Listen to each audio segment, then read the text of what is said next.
Welcome to Fabulous Feasts. I'm Dr. Donald DeFabio. Fabulous Feasts is all about empowerment.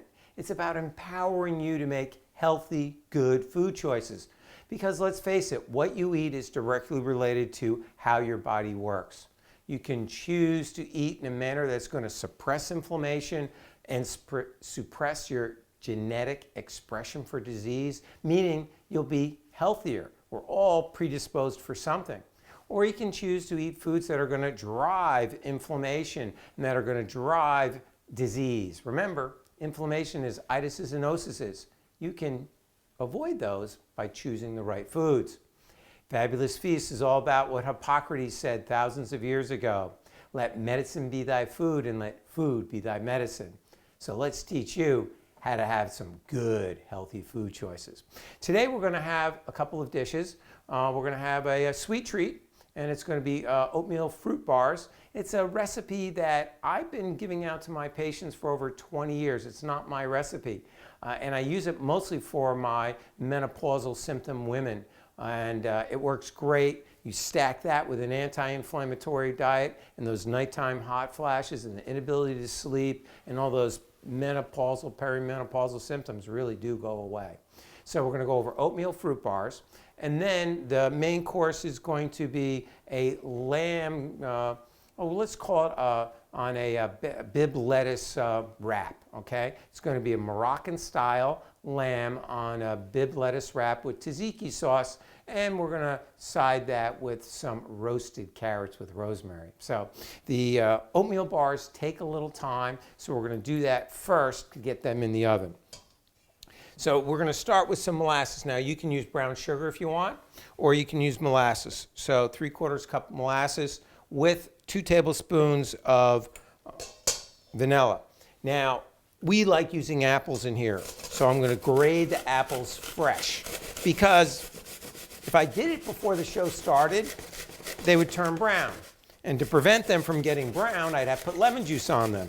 And lemon juice is going to make it a little on the tart side, which means we'd have to add more sugar.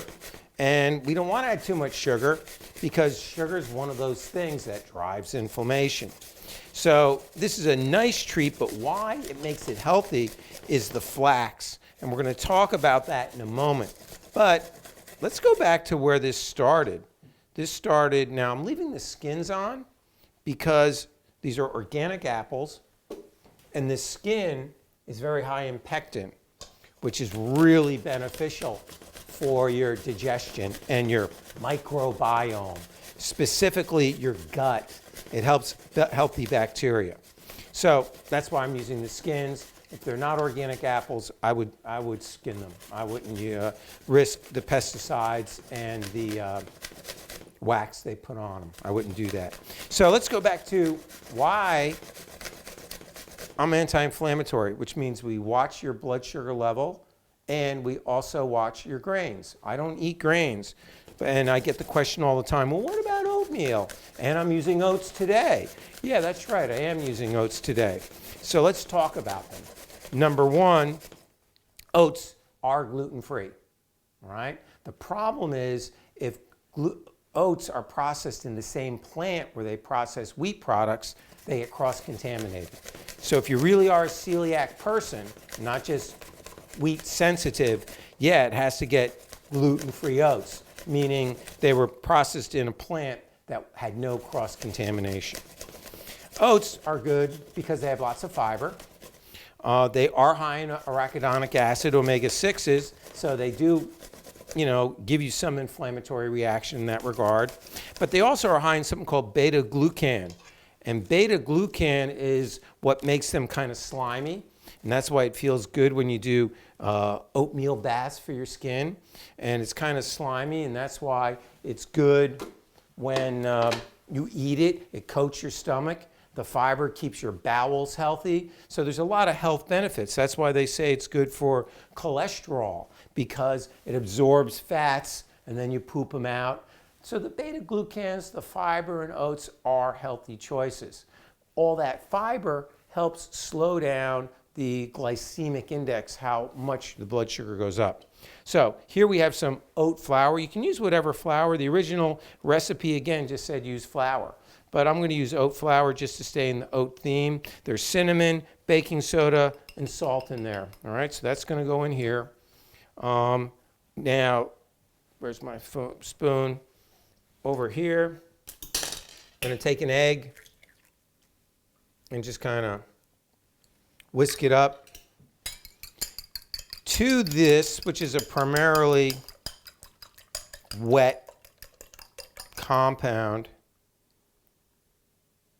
we're going to add the flax to kind of absorb the fluid, because flax is very good for fiber as well, and flax is also very beneficial because it becomes EPA and DHA.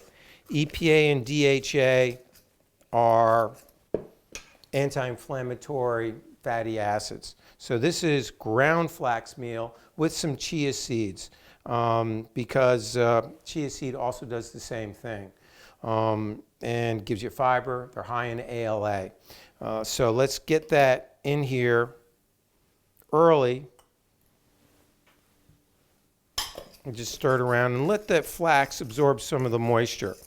On top of this, we're going to add a little bit of yogurt for some more moisture. Not much, maybe a half a cup. And then we'll put in some extra sweetener. A little bit of, again, I'm not a big fan of white sugar. So I have some xylitol mixed with some brown sugar stevia. All right, put that in there. So it does need a little bit of sweetness. And we'll put maybe, like I said, about a half a cup of yogurt. This is my homemade yogurt, real easy to make. It's gives it a little extra moisture. But that's what the apples do. Now, can you use any fruit? Yes, you can use any fruit. The original recipe called for dried fruit. It's fall. We just love the fresh apples, so that's why we chose the apples. If you're substituting dried fruit, what you need to do is add a little bit of milk, a couple of tablespoons of milk, and a full cup of dried fruit. Here we're going to use a half a cup of raisins and 3 more cups of oats. Rolled oats, quick oats, your choice. And this will get pretty thick. I'm going to need a different spoon. And then we're going to put it in the pan, put it in the oven. It's going to take about 30 minutes. And then you'll have oatmeal fruit bars that are high in ALA and flax. The dosage, the original recipe, called for women to eat 1 bar a day. And this will make 16 bars. So if you want to go by the original recipe and dosing, but that's up to you. And again, the amount of moisture depends on what you put in, fresh fruit or dry fruit. So that was easy, goes in here. Can you substitute the molasses for just stevia, brown sugar? Sure can. You know, there's or Splenda Bake, or you can. So, but the key is, it's all about the flax in here, because that's what's going to make it anti-inflammatory. You're getting lots of fiber. You're getting a lot of anti-inflammatory ALAs, which are the precursor to fish oil. And fish oil is one of the major supplements everybody should be on. There's 4 supplements that we all really need to be taking because the food quality today isn't so great.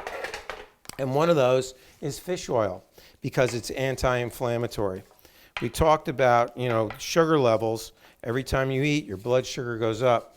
The higher your blood sugar goes up, the longer it stays up. That determines how much inflammation you got from that meal. So these go in the oven, 350. Half hour, okay? And then we'll be able to have those in a few minutes. So how high your blood sugar is up and how long it stays up after you eat determines how much inflammation that meal created. So, you want to have foods that are high in fiber because that reduces that spike, and you want to avoid those foods as well. So our next dish is going to be lamb, Moroccan style, with tzatziki sauce and red cabbage. So let's get that started. So I'm going to start the tzatziki first because that needs to set a little bit. Yogurt. This has to be Greek yogurt. If you're making your own yogurt and you want it to become stiff like this, okay, then you have to, after it's come to that frothy stage, take it off the heat for a moment, let it cool down about, a minute, 5-10 degrees, and then you can start to slowly raise the heat a little bit and let it evaporate. Get rid of the moisture and you'll end up with a thicker yogurt. To that, we're going to add minced garlic. Now, I like my tzatziki a little bit more on the lemon side and not so much on the garlic side, but a little bit about garlic. When you mince garlic and you break it up, there's two different chemicals in there that make it more intense. And that intensity can also be cut by lemon. 2 tablespoons of lemon, fresh lemon juice, okay? 1 cucumber, that's chopped. Now I like to chop my cucumber, and I like to also take the seeds out, and 2 tablespoons of EVO. I also peel my cucumber because I'm going to get those little green specks from the dill that we're going to add in a second. I like the texture of a chopped cucumber versus then grated. I like the lemon forward, so I use a little bit more lemon than garlic. But again, lemon takes away that bite in the garlic. So that's one of the things you can do if you want the garlic flavor, but you don't like that bitterness, the bite, the pepperiness. Then you can let some lemon on it for a few seconds, or don't chop into the clove. Keep the cloves whole. That's why large chunks of garlic don't seem so offensive as little tiny minced up garlic. And of course, fresh is more intense. So let's take some dill, fresh dill. We're going to put that in there. As much as you like. This will probably be a couple of tablespoons. It'd help if I had a knife, huh? Let's get a knife. And that's going to be your tzatziki sauce. You can use it immediately. It's best to let it sit for a few minutes. And I generally let it sit overnight. But this is kind of how we would prep it in real life. And this is how I would prep my meal in real life. The oat bars take an hour. Since the oat bars take an hour, let's get them started. Let's get them out of the way. Let's get them in the oven. I'm sorry, they take a half hour, all right, to cook. This only takes a few minutes, but it kind of tastes better when it sits for a while, right? So let's get this started. Let it sit. Let those flavors marry a little bit. Then as the flavors marry, this will be ready. And then by the time the lamb is done, we're good to go. And this is still thick. Now, one of the questions I get all the time is about detoxing. Should I detox, Doc? Is a detox good? Do I need to detox? And then people ask me also often, I get questions about celery juice. Should I do the celery juice thing? You know, I'm gonna pour it over here. I should do a pretty good job. Did I say celery? Yeah, I meant celery. Cucumber is another one. Should I do a little cucumber juice, right? Yeah, you can drink your cucumber juice. There's nothing wrong with it. Got great flavor, right? But is that gonna substitute for eating high fat, high sugar, processed foods? No, it's not. So doing the cucumber juice, doing the celery juice, is it good for you? Yeah, wheat juice is great for cleansing your liver. Wheatgrass, it's fabulous. But if you're eating poorly, if you're not eating fresh fruits, fresh vegetables, if you're eating foods that are processed and full of chemicals, doing a celery or cucumber juice shot is not going to make a difference. But if you're eating the cucumbers, if you're drinking the cucumber juice, so what I did is I chopped up the cucumbers, and I just put them into a little strainer. You saw that, and I just let the juice drop out. If when you make your tzatziki sauce, you're going to be grating them with the seeds and everything, well, where's all the water in a cucumber? It's in the center where all the flesh is. If you scoop the seeds out, it's just so much easier to have that drier paste. Otherwise, you're going to have to either press them in a cheesecloth, or you're going to have to really let them sit for a long time to get all that juice out. You can even sprinkle salt on them to draw the juice out. But if you take the seeds out and just chop them, you get nice texture in your tzatziki, and you get the celery flavor, and you get a little bit of juice, which you still can drink, and you keep it off to the side. So that's why I like to do that. So this is all done. The oat bars are cooking, and now we can talk about our next dish, which is going to be lamb. We're going to make, now lamb is red meat.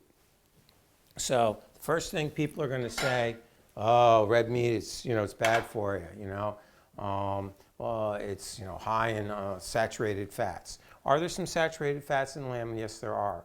But lamb eats grass. It doesn't eat grain. It only eats grass. So the fat content in lamb leans more towards the anti-inflammatory types of fats. Just like grass-fed beef is a healthier choice than grain-fed beef. You are what you eat eats. So you do have to be concerned about the sourcing of your foods. The food quality today is really not good. I have organic apples I got from the farm. They taste pretty good, they do. But a lot of times I'll go to the store and I'll buy an organic apple from the store, even a conventional apple, and you bite into it and it looks like an apple. It has a little bit of a smell of an apple, but it tastes like nothing. I see it a lot with the peaches and the nectarines. There's just no flavor. Part of it's they're genetically engineered. Part of it's they're picked young. We don't go farm to table very much in the United States, and very little in this area, because you got to find the local farms that grow all these foods, and it's very seasonal if it's farm to table. So you do need to look at how you're going to balance your food with simple supplements. That's why another supplement everybody needs to take is magnesium, because our foods are being over-harvested on the soil, and the soil is depleted in magnesium. So magnesium is a good choice. It's essential in over 800 reactions. Over 300, 300 reactions in the body. If it's not there, it's going to, in fact, impact all stuff. We talk about it impacting sleep and allowing you to relax, the muscles for muscle cramping, but it's involved with so much more than that. So on top of your omega-3s, I would recommend some magnesium. And magnesium comes in all different forms. And based on the form of magnesium, that may impact how you're going to, boom, that was loud. How you're going to use it, what you need it for. Do you need it for muscle cramping? Do you need to go to sleep at night? I have patients that take magnesium just to poop. There's much better ways to poop. But if it works for you, we're not going to give you a hard time about it. So here's a piece of lamb. It's half a pound of ground lamb.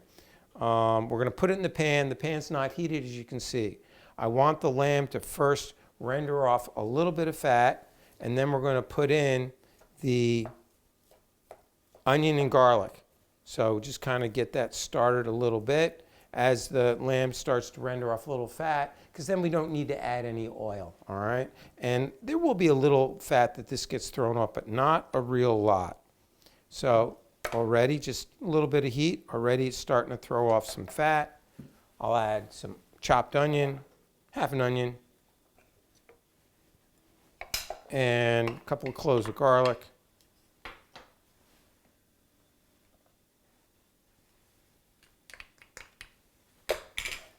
Let that cook. The seasoning for this is a Moroccan style seasoning. It's cumin, coriander, fennel seeds that I've roasted. Then I put in my spice mill, grind it up, and then add some salt, pepper, and cinnamon. I pre-make this, and I make a whole bunch of it ahead of time, so it's ready to go. So I can make Moroccan-style lamb, I can make Moroccan-style chicken, I can make Moroccan-style fish. It's already pre-made. I like to make my own spice mixes because then I'm in control of not only the intensity, and I'll use about 2 tablespoons of this. I'm not only in control of the intensity of the flavors, I'm in control of the quality of the materials, of the spices. So, because if you look at a lot of the spice mixes, they're full of binders and fillers and things that are going to keep them on the shelf for a long period of time. And this I just keep in the refrigerator. So this is going to cook for a couple of minutes. Then once it gets brown, we're going to add a tablespoon, or not even, teaspoon of brown mustard. Finish it off with some fresh mint, and we're going to plate it up. So as you see now, the meat's almost cooked through. There's still a little bit of pinkness in there. At this point, I take some brown mustard. Any spicy brown mustard works well. About a teaspoon. Put it right in. Stir that around. And then what's really going to help this all pop is we're going to add some fresh mint and some fresh cilantro. A couple of tablespoons of each.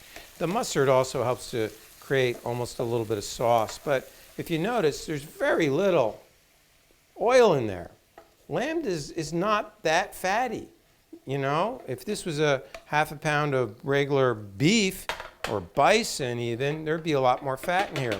Bison's also a better choice than beef, by the way, because it's also grazes on grass. So some fresh mint.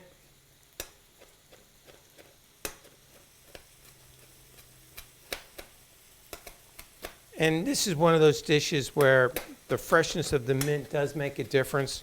So pick up the fresh mint. Can you use dry? But this time it just doesn't come out quite as well. Same thing, some cilantro, a couple of tablespoons.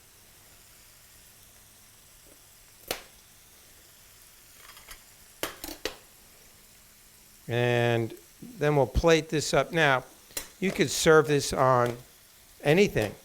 You could serve it as a traditional taco, put it over couscous, put it in a pepper, make it a stuffed pepper with rice. But what we're going to do is we're going to make, put it on Bibb lettuce and make it a nice little wrap on Boston lettuce. And it really works well. Now, since Boston lettuce is nice and crispy, and that's it, it's done. And you really get that strong mint flavor by adding it at the end.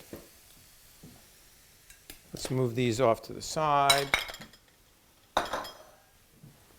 So again, I like using the Bibb lettuce. Just let this cool down for a second. We're going to pair it with some roasted carrots. So that's going to be my pairing. And can't go wrong by adding another salad to it as well. So this comes up. Little Bibb lettuce. All right.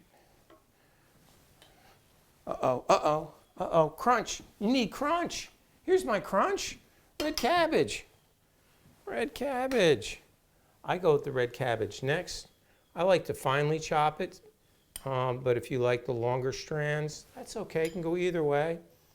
And a little dollop of tzatziki on top. So that's going to go there.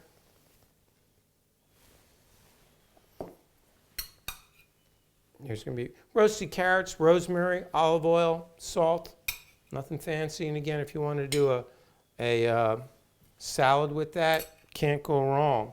So here's your Bibb lettuce tzatziki with lamb and Moroccan style.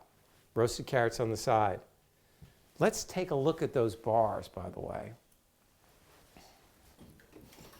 Oh, baby, looks good. All right, those are hot. All right, so these need to cool down for a few minutes. So we're just going to let those cool for a moment. And in the meantime, let's talk about nutrition and what you need to do to keep an eye on it. You got to look at your foods. You got to eat right. We talked about magnesium. We talked about omega-3 fatty acids. You need to be taking vitamin D as well. Everybody needs it as an immune booster. And a multivitamin is a good choice. And an antioxidant is a good choice. Those are the 5 supplements I'll tell everybody to take today. Colorful fruits and vegetables are good immune boosters. They help as well. If you have questions about what kind of diet you need, well, ask me. We do nutritional guidance. And it's not just about supplements. It's about telling you what to eat, how to eat, and how to improve your health and invest in your long-term health currency with diet and nutrition. So yeah, I'll sit down and talk to you for a half hour about diet, nutrition, what supplements you need, what supplements you don't need, because I got news for you. The most expensive supplement that you're taking right now is the one you don't need. Okay? And only 25% of people talk to their docs about their supplements. So ask. It's okay to ask. So that's what we're here for. I'm a resource for you. And yeah, let's keep it that way, that you can just ask me for your opinions about your health and nutrition. We do nutritional guidance all the time. In fact, I'm doing a lot more of that, and people call me from all over the world. I do telemedicine with their health. So with that said, let's take a look at those oat bars. And there they are. Our oatmeal bars are not bars yet, but they've cooled off nicely. You have to let them cook because you try to cut them up when they're hot. They're just going to be too gooey. So what you do is you look down the middle, estimate where the middle is. That's your first line. Then cut it again down in the middle the other way. That's your second line. You can see where I'm going. And then you splice this again in half. That's your third. And then your fourth, and you have 16 bars, somewhat equal size. So you would splice it just right through there. And that would be a serving. And it's going to be dense in your omega-3s, high in fiber. And there you go, your oatmeal bars, all right? So what do we have today? I have a complete meal for you. Roasted carrots with our Moroccan style lamb on Boston lettuce with tzatziki. I got to take a bite of that. Oh, so good. I love that fresh mint. So good. And then for dessert or for breakfast, you could have one of your oatmeal bars. And it's nice and moist. Not too sweet. If I'm making a sweet treat, don't expect it too sweet, okay? And you know why? You don't want too much sugar in your diet. Lots of fiber, healthy meat, healthy protein, lots of vegetables, and that is how you can use food as a lifestyle to improve your health. So, I'm Dr. Donald DeFabio. Thanks for tuning in to this edition of Fabulous Feasts. We'll see you on the next show.